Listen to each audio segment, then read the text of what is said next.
En el aire de Radio Uruguay, La Máquina de Pensar.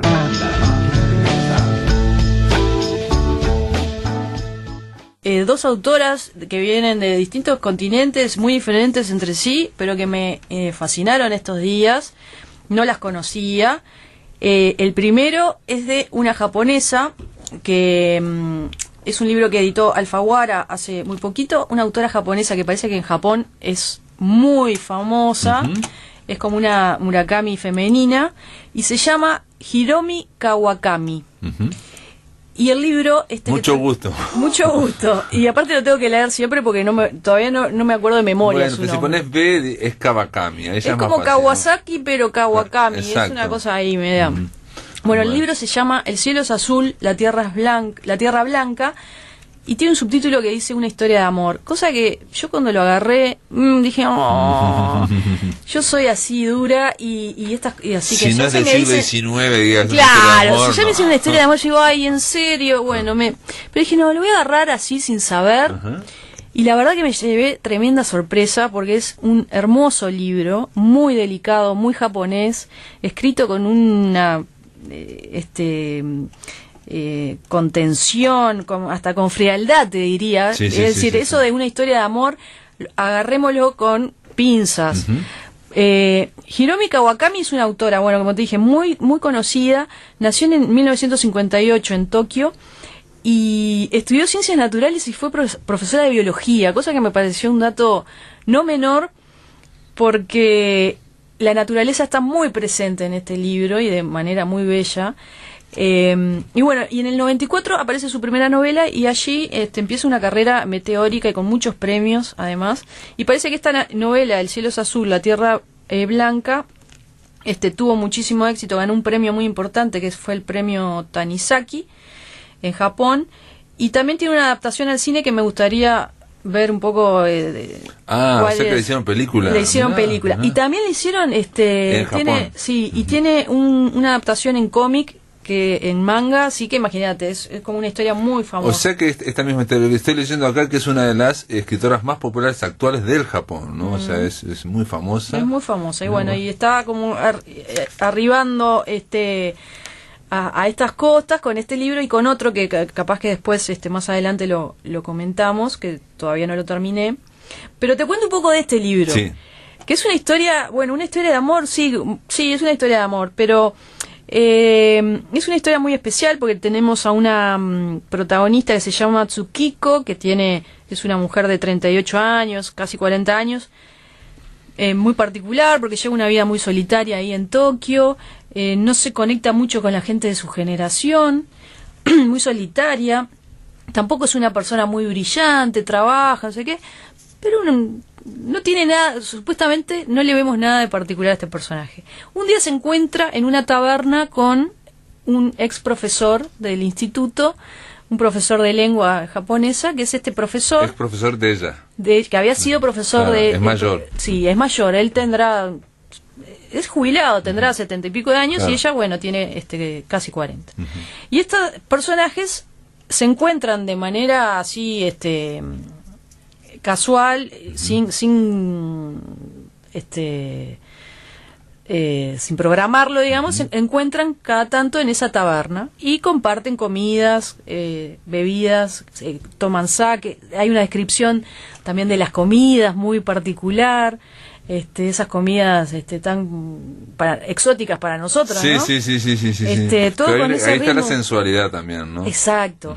Y las charlas que a veces no son nada del otro mundo, ¿no? Los encuentros que como que son muy amables las charlas, ¿no? Y parece muy amables, muy mínimas. Sí, parece muy... decir, bueno, ¿qué pasa? Superficial. No pasa nada. Es como todo muy cotidiano, ¿no? Dan un paseo. Sí, muy minimalista. Muy minimalista. Y de a poco se va desarrollando esa relación, esos encuentros, a veces se pelean, tienen discusiones. Él tiene también como una actitud que le toma el pelo, como media paternalista de que él es el sabio, ¿no? En la relación, y ella es un poco que tiene una actitud más más relacionada con las nuevas tecnologías, ¿no? Más impulsiva también. Él como representa el Japón feudal y ella un poco el Japón tecnológico, ¿no? Pero durante todo el libro no hay una revelación amorosa o una declaración. Es la relación que va creciendo, ese vínculo, cómo van entrando en confianza, cómo se van queriendo, pero es decir, no podemos esperar acá una novela, una historia de amor así pasional y pero aparece al final el amor. Bueno, sí, aparece, pero creo que no spoileaste. No te lo spoileé porque no es lo importante de este libro en realidad, porque es hermoso todo el proceso de esta relación. Correcto. Bellísimo. Está jugado, digamos, a la relación personal, cómo se va construyendo la relación personal, ¿no? Exacto. Y aparte, ¿no?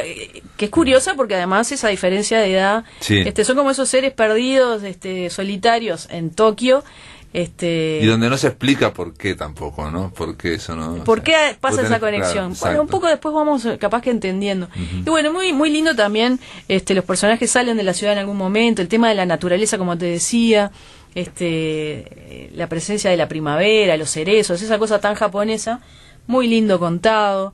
Que salen a caminar ahí. Me decías que son capítulos cortos también, ¿no? Hay una cuestión de... Sí, es muy muy ágil, bueno, es una prosa muy muy ligera, sí, se lee en un rato, muchos diálogos también. Realmente un libro encantador que me encantó y quiero seguir conociendo más de esta autora que se llama Hiromi Kawakami. Y bueno, este libro se llama El cielo es azul, la tierra blanca, que está por Alfaguara. Y el otro que estuve leyendo, que vos ya estuviste hablando con la autora, que es Esther Cross, una autora argentina. Y el libro que hacía tiempo que lo quería leer, que se llama La mujer que escribió Frankenstein, que está buenísimo, que no sé, podríamos decir que es una biografía de Mary Shelley, pero es mucho más que eso. Puede ser un ensayo también, tiene cosas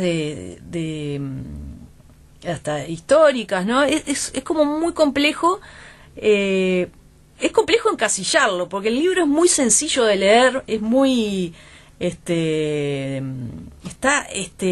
dividido en capítulos muy claros. ¿Qué pasa? Esther Cross se fascinó con la historia de Mary Shelley, la autora de Frankenstein, porque bueno, es una historia muy particular, ya muy conocida, pero después se puso a investigar y se dio cuenta que la época en que Mary Shelley escribió... Sí, que la originalidad no era tanta de Mary Shelley, sino que ella en la época... Era hija de su época, era, ¿no? Lo que estaba ocurriendo en la época, y también lo que dijo es que la impulsó a escribir esto, es que veía que nuestra época, como que ella se adelantó 200 años, o refleja mucho... El tema de la preocupación del cuerpo, el ¿no? tema del cuerpo, del tema de digamos, la coronación, el tema de la ortopedia, ¿no? El tema, toda la cuestión orgánica, alargar la vida, ¿no? Los límites con la ciencia. Claro, porque uno puede decir, bueno, ¿cómo se le ocurrió a esta mujer escribir un libro sobre ese monstruo creado por partes, por un científico? Qué retorcida esta mujer. Pero en realidad, cuando empezamos a ver las historias que nos cuenta Esther Cross, que elige historias geniales que te pintan la época, vos decís, bueno, no escribe nada raro, escribió lo que veía, porque era principios del siglo XIX, cuando hay un boom de la medicina y el querer conocer y meterse en los cuerpos y conocer el funcionamiento del cuerpo humano.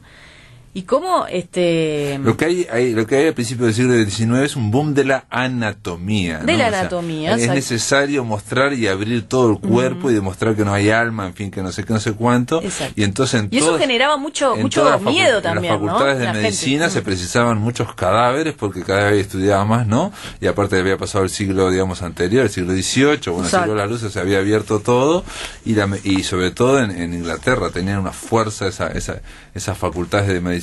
Y necesitaban había una demanda de cuerpos, entonces había demanda de cadáver. Entonces, ¿qué hacían la gente más pobre? Estamos hablando también de la revolución industrial, ¿no? Mucha gente pobre, el capitalismo, no sé qué, y bueno, por unos pesos arreglábamos, y desenterraba cadáveres, entonces le llamaban los resurreccionistas, o sea, lo que hacían era sacar cadáveres.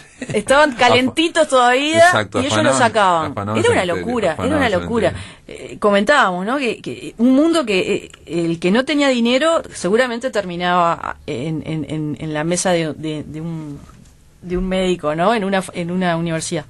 pero además eso, que ponía, la gente que tenía dinero ponía serenos en las tumbas de sus familiares. Sí, dice que comenzó ahí la moda, que hasta ahora la costumbre de que los cementerios tengan muros y tengan rejas. Antiguamente no tenían. Claro. ¿Por qué? Por eso mismo, ¿no? Cada vez más alto, y también se puso hasta un tope para enterrarlos, en fin, y la gente con plata pagaba más plata para que te enterraran 1 metro más abajo, ¿no? Para complicársela los resurreccionistas. Sí, empezaron a inventar como todo el tema de los cajones con seguros, ¿viste? Exacto, Mucho más seguro. hermético, en fin. Sí. Bueno, todo anécdotas de ese tipo, hay millones en este libro que no lo puedes creer. Después, bueno, nos cuenta también, obviamente, de Mary Shelley, desde su infancia hasta, bueno, de su relación con Percy Shelley, todos esos viajes que hacían, vivían viajando, estaban todo el tiempo en movimiento. Es muy genial todo eso, ¿no? De hecho, Percy Shelley muere en Italia, en un naufragio. Bueno, y que después ella se queda con el corazón de él y lo guarda. Ah, sí, eso también me dijo sí. Cross, que lo tenía en el escritorio, después fue mayor, se casó de nuevo y todo eso, pero tenía en el escritorio. Tenía el corazón de él. Esos eran románticos, ¿verdad? Eso era el verdadero con el corazón de su esposo. Increíble, historias. Terrible. Y bueno, y ella que escribió Frankenstein con 18 años, ¿no? Era una niña. Y uno lo lee y es extraordinario. Es increíble. Libro, ¿no? Y cómo surgió, ¿no? También en una noche mítica ya dentro de la literatura, con Lord Byron, una noche en Suiza, ¿no? En la casa de Lord Byron, en estaba el lago, ella. ahí, no sé qué. Y se leían historias de terror de noche y un día dijeron, bueno, vamos a escribir, a ver, historias que realmente sean escalofriantes, y a ella se le ocurrió esto. Ella escribió eso, después había una especie de médico asistente que escribió el del vampiro. El del vampiro, que fue como un antecedente, sí, de Drácula, ¿no? Sí. Y aparte fue un año donde que el año anterior había habido un trastorno climático, y entonces ese año, digamos, estaba todo oscuro, en fin, una cosa rarísima. Bueno, es brutal, la historia es brutal. Evidentemente hay historias que se saben, ¿no? Porque ha sido Mary Shelley, obviamente ha sido como un personaje que ha sido estudiado y se ha abordado, hay biografías y todo. Y uno puede pensar, bueno, ¿qué puede aportar una autora argentina a una historia? Es una historia que viene de otro lado, que por ahí en su lengua original ya tiene como todo un abordaje. Pero la verdad es que me sorprendió toda la investigación que hace Esther Cross y las cosas que elige contar también, ¿no? Que por ahí no son las cosas más habituales, pero que también ayudan a dar como nueva luz al personaje y a la época, que creo que me parece lo más rescatable de este libro, es cómo nos sitúa en la época, que es maravillosa. Claro, es una época donde todo parecía, y donde según Esther Cross se sientan las bases de lo que se desarrolló todo hasta ahora, ¿no? O sea, estamos muy vinculados a ese tema, ¿no? Todavía continuamos pensando en la inmortalidad. No lo decimos así, pero cada vez la gente quiere vive más, y cada vez queremos alargar más, y hay una negación, ¿no? O sea, no sé, los velorios, los entierros cada vez son menos, no se ven, me explico, ¿no? Sí, no vemos a los muertos. Exacto, prácticamente. Todo es la vida. Bueno, y la relación con el dolor, con el cuerpo que tenían en ese momento, choca también. Esa cosa de que ella tuvo, no sé, tenía 20 años y ya tenía 4 hijos muertos, que habían muerto de bebés. Hay otro, y bueno, la relación con el dolor obviamente es distinta, no existía la anestesia, y acá te cuentan de intervenciones quirúrgicas. Claro, los cirujanos tenían que ser magos que en 15 minutos te tenían que sacar un tumor, porque si no te morías del dolor. Y la infección también, la infección es tremenda. Y por eso en los nacimientos se morían tantos bebés, o la madre como se murió, ¿no? O claro. Sea, por fiebre, ¿no? Sí, bueno, como ocurrió con la madre de Mary Shelley, que murió así. Polidori se llamaba el tipo que estaba, el otro Polidori. Así que un libro realmente que te lo devorás, y que bueno, y que da ganas de seguir investigando también en esa época, y lo que fueron también los escritores de esa época. Ahora yo me quedé con ganas de ahondar más en Percy Shelley, ¿no? Bueno, hay una película de Gonzalo Suárez, la española, que está interesante. Bueno, a mí me gustó, pero no es, o sea, es muy rigurosa, digamos, en en ese encuentro, digamos, ¿no? Que recrea ese encuentro, esa Exacto. noche en que surge la historia, que va digamos, surgiendo todos los líos entre escritores, todos los libros. Sí, yo te preguntaba, me parece increíble que no exista una... Remando al viento. Claro, al viento. esa noche es así, para hacer 1000 películas, porque debe ser increíble. Sí. Pero, ¿cómo no existe todavía una película que aborde la vida de Mary Shelley, ¿no? Con todo lo que fue esa vida, que supongo que en cualquier momento la van a hacer. Debe haber, ¿no? Debe haber. No sé, voy a investigar, pero no...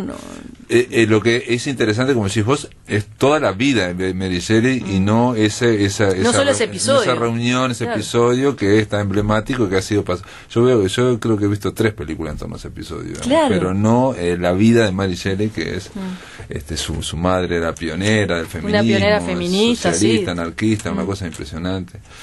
Muy bien, o sea que quedó presentado el libro de Esther Cross, que se llama... ¿cómo se llama? La mujer que escribió Frankenstein. Eso está editado por MC. Por MC, y bueno, y el otro es El cielo es azul, la tierra blanca de Hiromi Kawakami.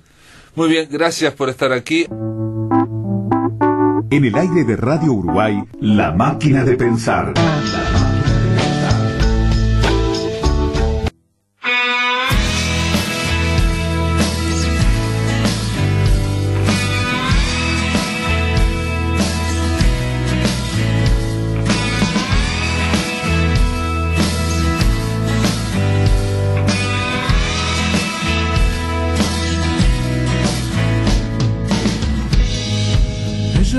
Te mira con sus ojos fríos, cantos rodados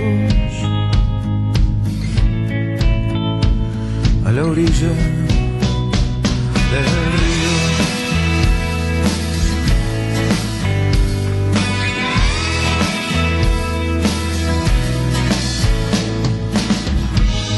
Escapándose del día,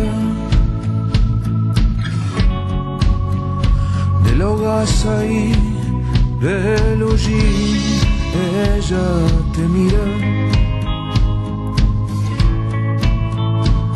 y no hay nada más que pedir.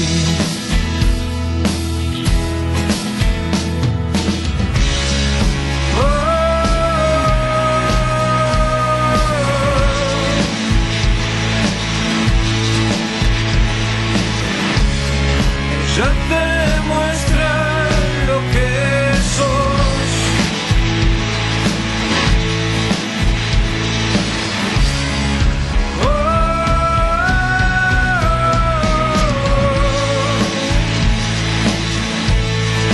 Lo que sos.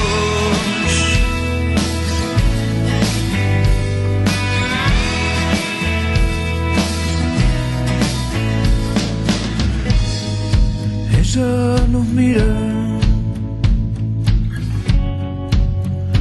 convenciéndonos a los altos de la química,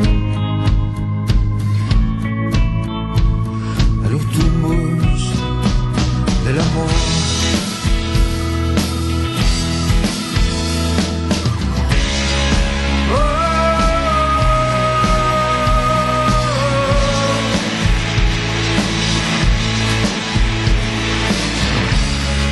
Ya me muestra lo que soy.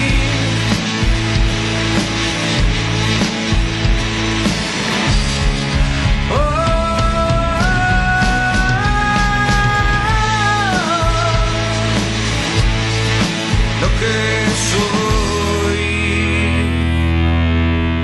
Este es A los saltos de la química, es la primera canción del disco Playa Desierta, de Diego Presa, el cantautor que va a estar con nosotros este viernes, amigos, en la cafetería del Centro Cultural de España, donde vamos a tener un encuentro, creo que el número 13, el encuentro número 13 del ciclo Todos Somos Raros. En este caso, si es octubre, es Rusia. Vamos a hablar sobre el libro Crónicas, Sombras Rusas, y para ello vamos a darle la bienvenida para hablar, digamos, para hacer una especie de anticipo, de adelanto. Obviamente la entrada es gratuita, es libre, es a partir de 19:30. Vamos a darle la bienvenida a Liliana Villanueva. ¿Cómo andas, Liliana? ¿Andás bien? Bien, bien, muy bien. Liliana Villanueva supo ser columnista muy prestigiosa de un programa muy prestigioso llamado La Máquina de Pensar, Taller Literario llamado tu columna. Sí, taller literario. Yo tendría que haberlo llamado taller de escritura, pero no, literario está bien, porque nadie se puso a escribir a partir de... No sabemos. Tenía que ver con otra de las líneas que te interesan a vos. Vos arrancaste, ahora no me acuerdo qué año, con el libro Las clases de Beauvoir, Sí. y que realmente fue un éxito sorprendente. Es un libro que recontra recomendamos aquí desde La Máquina de Pensar, vale la pena leerlo, es interesantísimo para todos aquellos que quieran escribir y para todos aquellos que les interese la cocina de la escritura, aunque no quieran escribir, aunque sean lectores realmente con interés.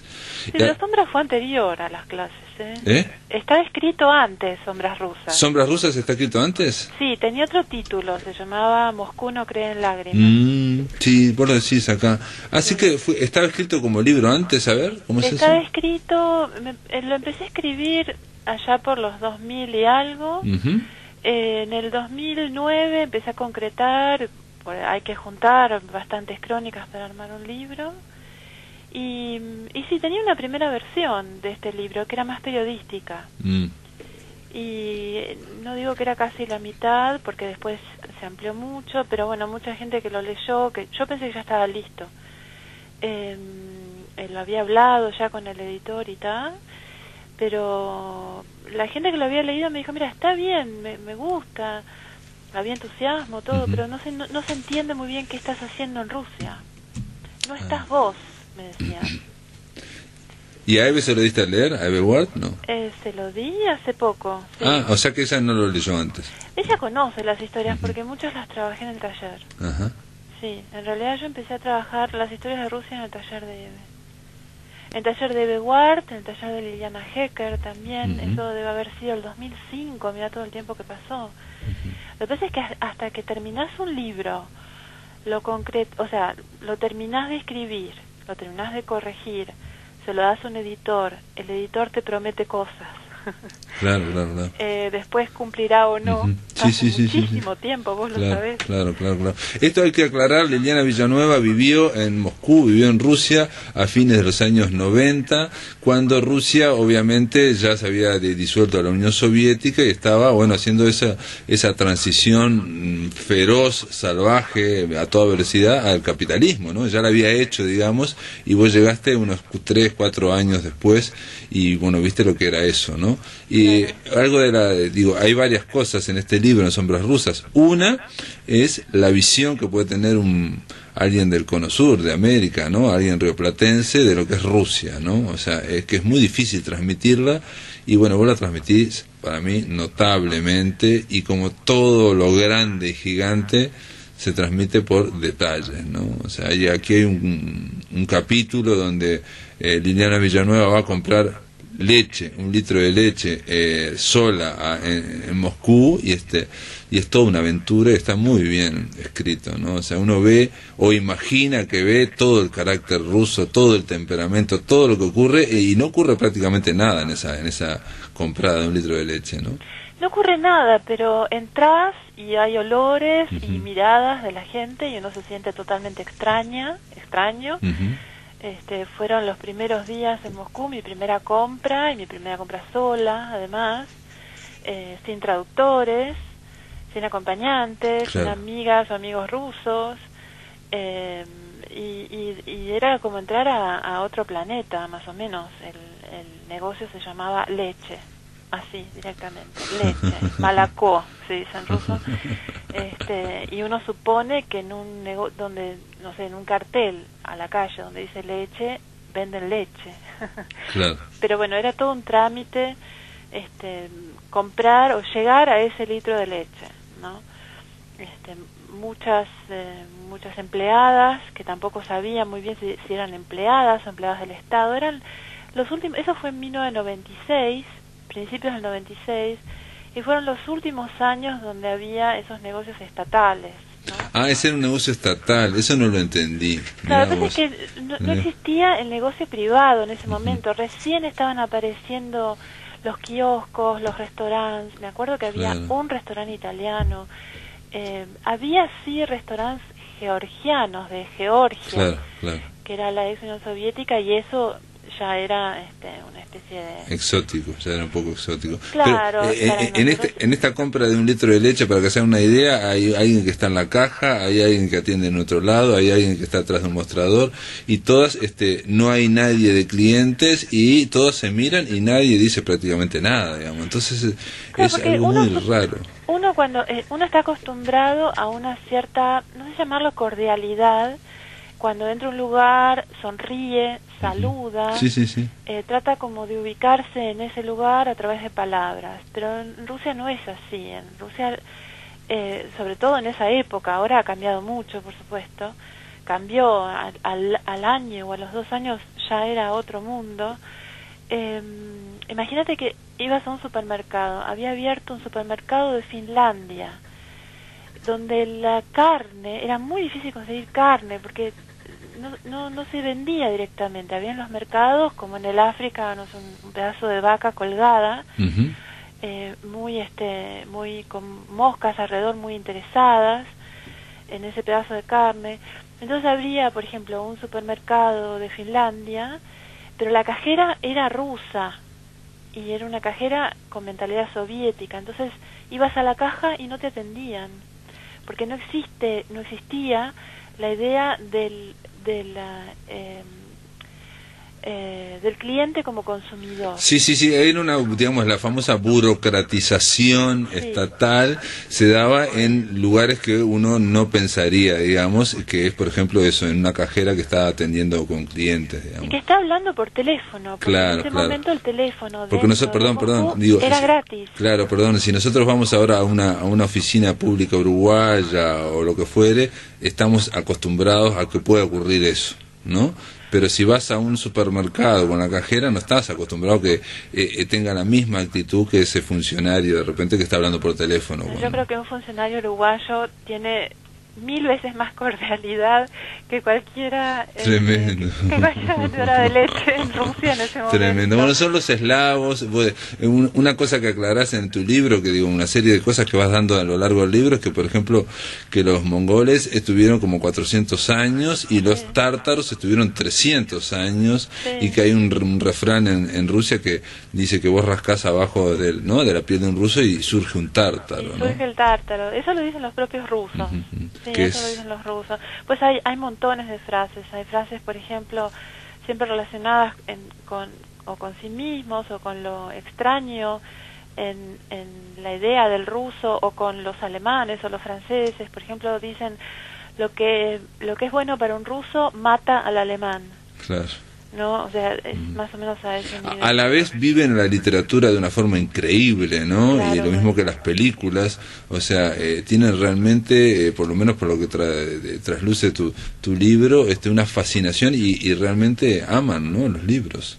Sí, ya hay un capítulo que trata sobre la casa de Bulgakov, de Mikhail Bulgakov, el autor de Maestre Margarita, y me dejo llevar un poco de la mano por un ruso, Pavel Grushko, que era traductor, un gran traductor del español, hablaba español mejor que yo, un señor ya bastante grande. Que había traducido a Cortázar, ¿no? Había traducido a Cortázar, había traducido a Borges. No era el traductor oficial de Borges, pero él era profesor en la Universidad de Lomonosov, escribió teatro, un gran poeta, ahora creo que es presidente de la Asociación de Traductores de Rusia, una persona muy culta. Todo esto estamos hablando de el panorama que va surgiendo en tu libro Sombras Rusas. Por ejemplo, yo quisiera decir, así cambiar violentamente, y decir que en un momento, voy a leer un fragmento, dice: en Moscú la naturaleza está domada. Cuando celebran un acto público importante, un 1 o el 8 de mayo, el 1 de mayo o el 8 de mayo, que es el día de la victoria, ¿no?, en la Segunda Guerra Mundial, se decreta, comillas, la prohibición de la nieve. En aviones especiales, los técnicos del Comité Estatal de Hidrometeorología y Control del Medio Ambiente inyectan iodos de plata y hielo seco en las formaciones de nubes alrededor de la ciudad, convirtiendo los estratos compuestos de las nubes en cristales de nieve e induciendo así su caída sobre el campo, librando al cielo de Moscú de nubes y de probables lluvias o nevadas, para que en los actos y las marchas del ejército la ciudad luzca un cielo azul límpido, ideal para los fondos de las fotografías. Uy, qué frase tan larga. Sí, es larga, pero está muy bien, es un párrafo y que te sorprende, digamos, en medio de esta crónica, por la manejar la meteorología, ¿no?, para los actos públicos. Sí, yo tenía, cuando empecé a trabajar en periodismo en Moscú, yo tenía como diferentes temas, como que podría llegar a utilizar para posibles artículos, notas, entrevistas, y ese me quedó. Al final no lo pude usar, me quedaron muchas cosas que no pude usar, que nunca imaginé que iba a convertir después en crónicas, ¿no? En crónicas para este libro. Y sí, la verdad que me llamaba la atención eso. Y lo que me llama la atención ahora es que escuché que en las últimas festividades en Moscú, justamente por probables precipitaciones, no estuvieron sobre la Plaza Roja los aviones del ejército, y me llamó la atención. Pensé, ¿qué pasa? Que no utilizan las mismas técnicas de antes. Bueno, habría que preguntar. Habría que preguntar. Vamos a hacer una breve pausa. Liliana, aguantame en la línea. Amigos, estamos conversando con Liliana Villanueva, ella es la escritora que va a estar con nosotros el viernes a las 19:30 en la cafetería del Centro Cultural de España, hablando en el próximo encuentro de Todos Somos Raros de su libro Sombras Rusas. En el aire de Radio Uruguay, La Máquina de Pensar.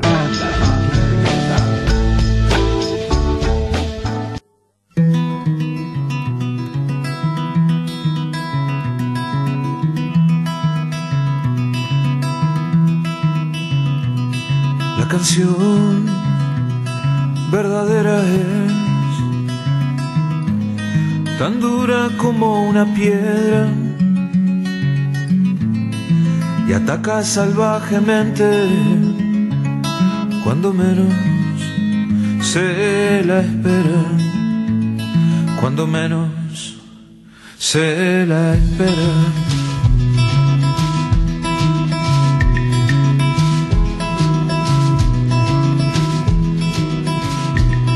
La canción verdadera es tan blanda como agua fresca,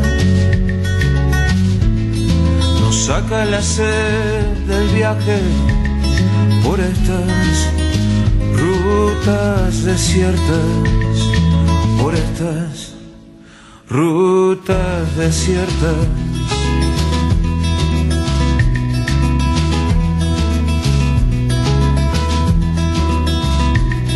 La canción verdadera es la sal en la piel abierta,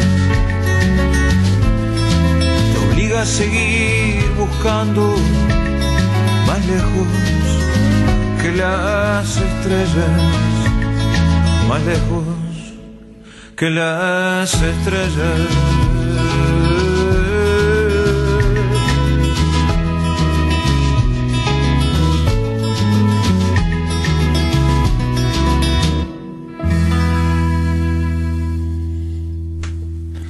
Este era Diego Presa, va a estar con nosotros y con Liliana Villanueva y con Gabriela Oneto este viernes a las 19:30 en la cafetería del Centro Cultural de España para un nuevo encuentro de Todos Somos Raros.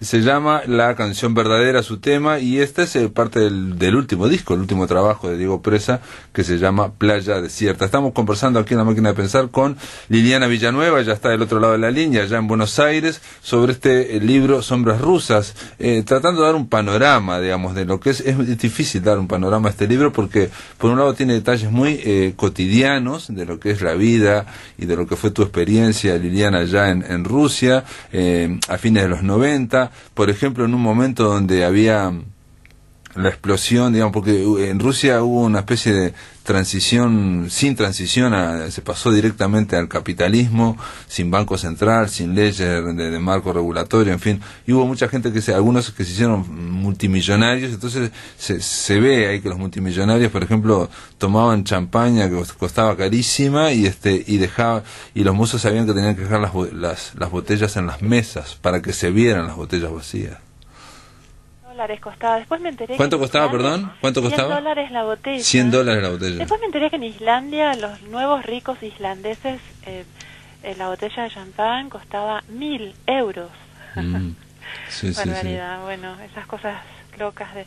Sí, dejaban la botella en la mesa para que se viera y usaban unos trajes de Armani con las etiquetas puestas. Armani con las etiquetas puestas, eso Sí. me quedó increíble, digamos. Viste, yo no terrible. sabía, pero vi que las etiquetas iban en el puño. Ujú. Pero cuando te pones el traje, si te compras un Armani, tenés que sacarle la etiqueta. Y bueno, les dejaban las etiquetas. Hay una serie de detalles también en torno a por ejemplo, a lo que es el paisaje, digamos. Vos lo definís al comienzo para abrir el libro de lo que vendría a ser Rusia, y es la desmesura, ¿no? La extensión, lo gigante, la distancia, ¿no? Sí, eso fue cuando entramos en auto. Fuimos en barco. Yo estaba viviendo en Alemania, tengo que aclarar que bueno, había un filtro, que no fui directamente de Buenos Aires a Moscú, y fuimos en barco a Finlandia. De Finlandia pasamos por la frontera y entramos a Rusia por la frontera en un día, una especie de gris, en una gran niebla. En la frontera había 2 soldados dormidos y bueno, y después de alguna manera pudimos entrar y avanzaba el auto y uno tenía la sensación de que estaba en el mismo lugar. Yo tenía sobre mis pantalones, yo iba de copiloto, digamos, yo tenía un gran plano de Rusia, que era como una sábana, y yo quería marcar con un marcador de colores cuánto íbamos avanzando y no avanzábamos nada. Y me daba esa sensación, ¿no? De cosa inconmensurable, inabarcable, de muy poca gente en lo que sería el paisaje, en la naturaleza. Era octubre, creo. Bueno, y 27 grados bajo cero, digamos, como algo habitual. No, eso, no, eso ya fue un extremo, no era tan habitual. Lo habitual es -10, -15 en invierno, pero -27 realmente para Moscú ya era un frío considerable. Y a mí me tocó ese -27 grados bajo cero, justo cuando salía de la clase de ruso, caminar por la calle y el silencio. O sea, cuando uno entra en un paisaje, aunque sea la ciudad con nieve, la nieve da como un silencio nuevo, como una claridad nueva, como una limpieza también. Y Moscú, no sé ahora, ha mejorado mucho como ciudad, pero en ese momento era una ciudad muy gris, muy gris. Yo sentía en ese momento que así como uno tiene la idea de que los rusos son muy amantes del detalle, del ornamento, en la ciudad no había detalle. No te olvides, venía de Alemania, donde las calles peatonales se hacen cada 5 años, se renueva todo, se hace el detalle, se hacen los planos, los árboles tienen un número, todo está más o menos controlado. Y ahí había no un descontrol por parte de la gente, o del sistema, sino porque el clima lo exigía. ¿Sí? Claro. Si uno, o sea, cuando vos salías, por ejemplo, de Moscú, las rutas dejaban de tener los bordes, la señalización, y era también por una cuestión climática, porque no sé, en invierno se congela, entonces se rompe el asfalto, los caños iban por afuera de la calle, los caños de gas eran enormes, había que subir por las veredas escaleras. Bueno, eso es otra escala realmente. Una de las cosas que me sorprendió a mí es que con el frío que hacen, los rusos usan un gorro que tiene orejeras, pero que jamás se las bajan, esas orejeras de piel. Es un tipo de gorro que usan los hombres, que se llaman, son las shapkas. Shapka es usado para todo tipo de gorro, pero es un gorro especial que tiene orejeras, pero que las tienen atadas, tienen unos cordones de cuero, las tienen atadas a la cabeza y dejan la oreja al aire, las orejas al aire, para no ser confundidos con los antiguos presos de los bueno, sigue habiendo presos de los gulag, de los laga, como dicen ellos también en alemán, o con borrachos, o con extranjeros. Los extranjeros los tienen bajos, ¿no? o gente muy pobre también, ¿no? O los pobres, sí, gente muy pobre porque precisamente no tiene para abrigarse. Hay un detalle para ir un poco terminando, pero la charla, pero que esto para probar que, digamos, estamos hablando de detalle, digo, hablamos de que Moscú, bueno, se intentaban manejar el clima, o sea, cosas gigantescas, esto que estás planteando vos de las distancias enormes, y hay un fragmento donde vos, a partir de un detalle, que es una criada, una empleada doméstica, sí. que es de origen, digamos, tártaro, sí, y que ella era de origen musulmán, pero a la vez se persignaba y hablaba muy mal, o hablaba muy diferente el ruso. Entonces empezás a hablar de lo que es la Rusia o la Unión Soviética como un gran imperio multiétnico, y transcribís una frase que lo quiero decir de un libro.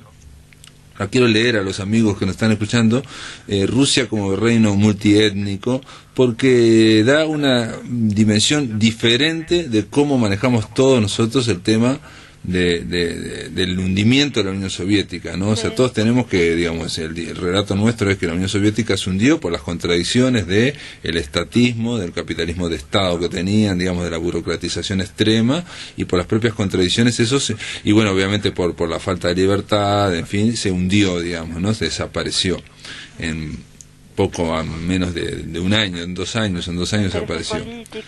Y el párrafo de este libro que transcribe Liliana Villanueva y da un giro total en este libro de crónicas, es de un tal Andreas Kappeler, y se llama el libro Rusia como reino multiétnico, y dice así: el desmembramiento de la Unión Soviética que tuvo lugar en la última década del siglo XX no debe entenderse únicamente como el fin del imperio comunista multinacional, sino además como el acto final de 400 años de reino multiétnico que representa Rusia.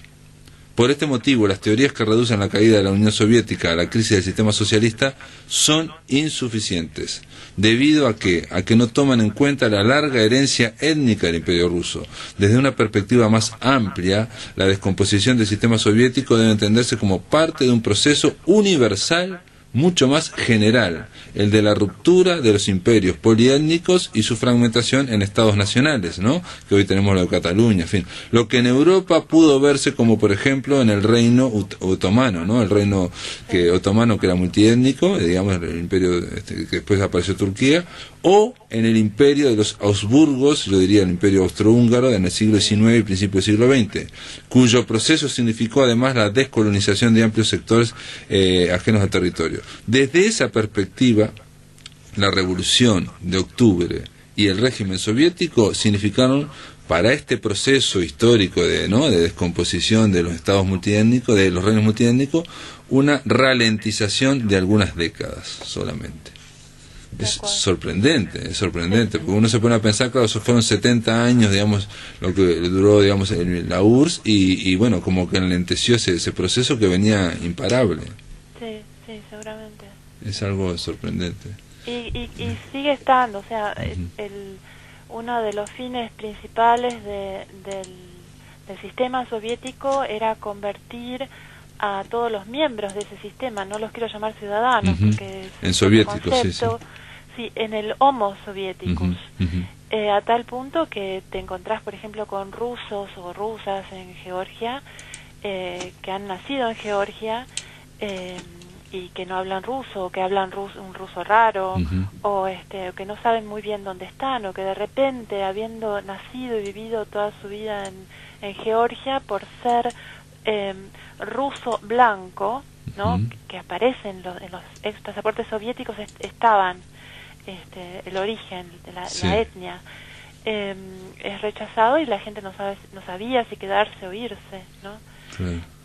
y también muchas familias mezcladas, ¿no? Vos vas a Moscú y vas a ver rasgos mongólicos. Sí, es muy interesante, unas mezclas increíbles.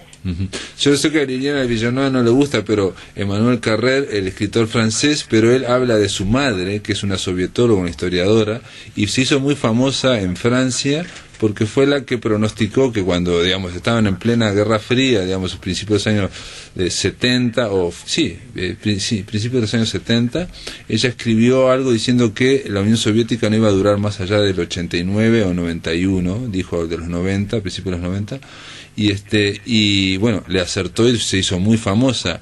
Y lo que decía ella era que era imposible mantenerse la multietnia y las diferentes religiones y todo, digamos, que eso, ella había recorrido los países islámicos que había en la Unión Soviética y no, vio que no, bueno. Ella era rusa eso también, es una ¿no? equivocación, eso sí se pudo. Se tenía mucho temor que, por ejemplo, toda la zona de Uzbekistán, el Asia Central, se desmembrara de alguna manera y surgieran países religiosamente extremos, y no pasó. Es únicamente en un solo sector, en el sector de Fergana, en el valle de Fergana, donde hay algunos fanáticos, pero realmente la sovietización fue tal que, no digo los jóvenes actuales, pero los de, por ejemplo, nuestra generación y los mayores son soviéticos y siguen sintiéndose soviéticos. Lo dice, ahí hablaría más de Svetlana Alexievich, ¿no? Bueno. Liliana, para mí es un honor y va a ser una cosa lindísima, lo vamos a hacer este viernes a las 19:30 horas, presentar aquí en Montevideo, todos somos, en el ciclo Todos Somos Raros, este libro, Sombras Rusas, y bueno, estoy seguro que Gabriela Oneto, que nos está escuchando, tiene lo suyo para decir, así que... Bueno, la música va a estar buena. Y la música, bueno, Diego Presa por algo es el único que hasta ahora ha repetido, no quiero decir eso, pero en el ciclo de Todos Somos Raros comenzó con él el año pasado y repite este año, por algo será. Te mando un beso grande y bueno, nos vemos el viernes. Bueno, nos vemos. Bueno, chao. Amigos, se terminó La Máquina de Pensar. Mañana, miércoles, vamos a recibir al escritor Martín Lazar para hablar de su última novela, La Subversión de la Lluvia, que fue editada por Fin de Siglo y que va a ser presentada por Alejandro Camino y quien les habla este sábado 7 en la Feria del Libro a las 18 horas en el Salón Dorado. Así que mañana, Martín Lazar. Esto es todo, amigos, que lo pasen muy bien.